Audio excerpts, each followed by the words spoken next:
Ayan guys, matitikman na natin ang ravioli in pasta sauce.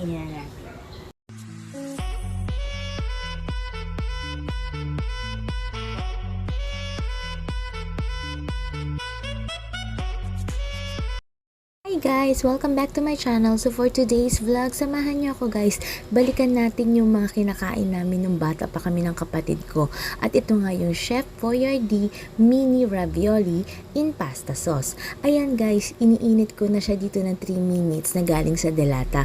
Dati na kami kumakain ito ng kapatid ko. Dito namin to nabibili sa may Royal Duty Free dito sa SBMA.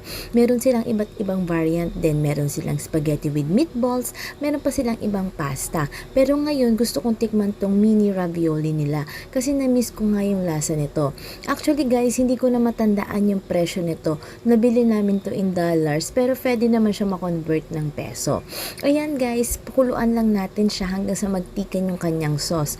At guys, alam ko naman na yung iba dyan gumagamit ng microwave, pwede rin naman siyang iluto sa microwave.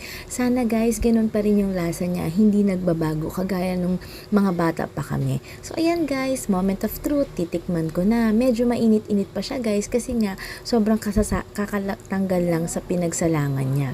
So ayan guys, tikman natin. Honestly guys, ganun pa rin ang lasa niya, hindi nagbago.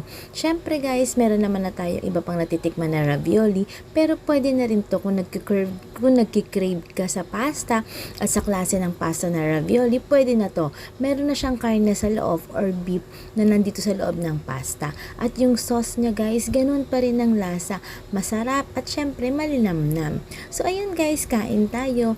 Sana guys matry nyo rin tong Chef Boyardee Mini Ravioli. So ayan guys, tignan nyo mabuti. Napakatika ng kanyang sauce at talaga namang hindi rin tinipid pagdating sa pasta. Pwede na tong isang kainan guys.